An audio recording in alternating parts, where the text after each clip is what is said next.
It really means three things: transparency, participation, and collaboration.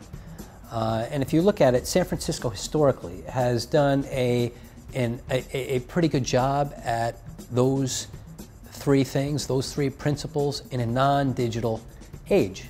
We have a history of being at the forefront of public meeting laws, public records requests, citizen participation in commission meetings, taking public comment.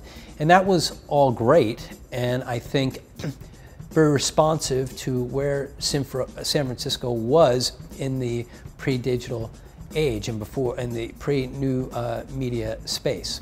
And it served us well in making San Francisco a model for what it means to be a local participatory democracy. Because I happen to believe that something in government that works, there's really two things that in order to inspire confidence in government that you need to have. You need to have results, but also citizen participation. Both are important because obviously the public wants results on having government meet their most basic needs. But it's just as imperative that how we get to those end results be transparent and participatory. I mean, what that does is inspire confidence in the political process and the governmental process, such that even if you reach a decision on a particular subject matter area that the public might not agree with, if they felt like they were heard, if they were participating, at least there's a greater respect for the outcome that you have. Now we're in a new age. We're in a new age, and we have to ensure that we're just as transparent, just as participatory, just as collaborative in a different time. And that means that we have to utilize the tools at our disposal to help obtain the objective that we've always had: transparency, collaboration, and participation. I mean, if you look at it, now you can pick up your phone and track a taxi cab or have an app for how to get a reservation in a restaurant.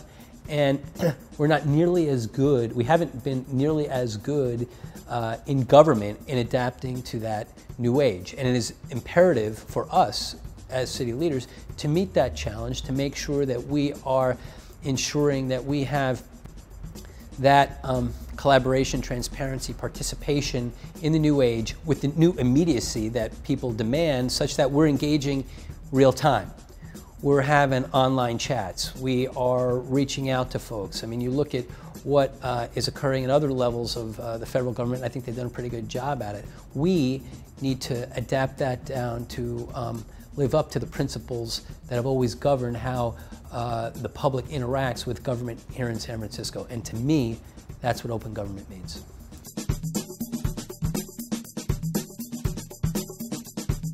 I think the most important thing is to enhance our ability to engage with our citizenry in real time. If you look at it, right now at the federal level, you can have online chats and online town halls with senior members of the administration and with various department heads and senior decision makers. That's something that we need to be able to do citywide here in San Francisco.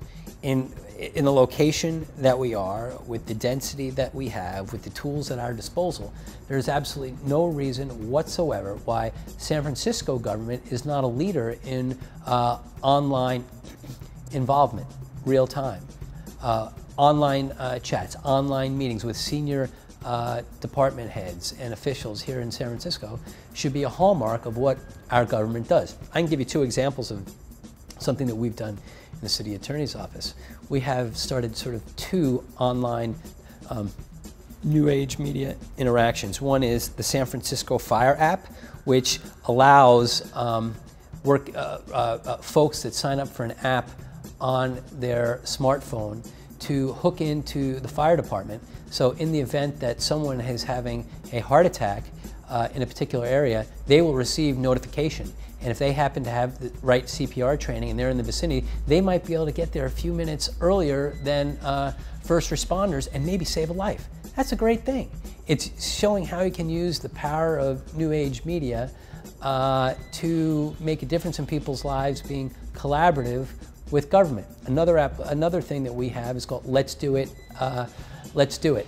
And that is something sponsored by the City Attorney's Office, where we're asking for real-time interaction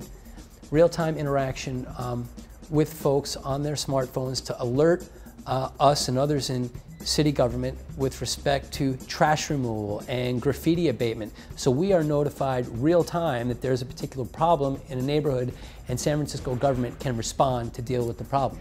That's the kind of stuff that we should be doing citywide.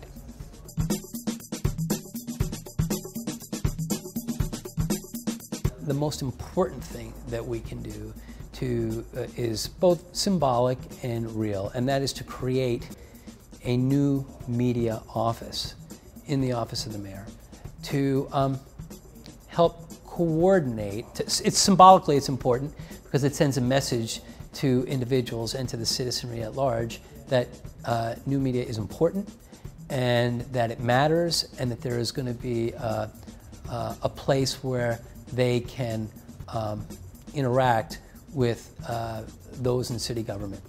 That new media office, I think, it's important to create a coordinating function with that. So coming back to what I talked about in response to the first question, in order to coordinate collaboration, you have a new media office that then could, in response to inquiries from the public and public engagement, then reach out to other city departments to try and promote cooperation, coordination, to break down walls. Because one thing that we do suffer from in city government sometimes is we get siloed, and there's not the breaking down of walls between city departments, and city departments don't always know how they might be responding in a coordinated, or how they should be responding in a coordinated way to a common problem. If you have a online media office, a new media office that is there to help coordinate responses that we're getting, that has somewhat of an ombudsman function to help coordinate responses and interactions with folks in the new media realm. And I think that is very, very important.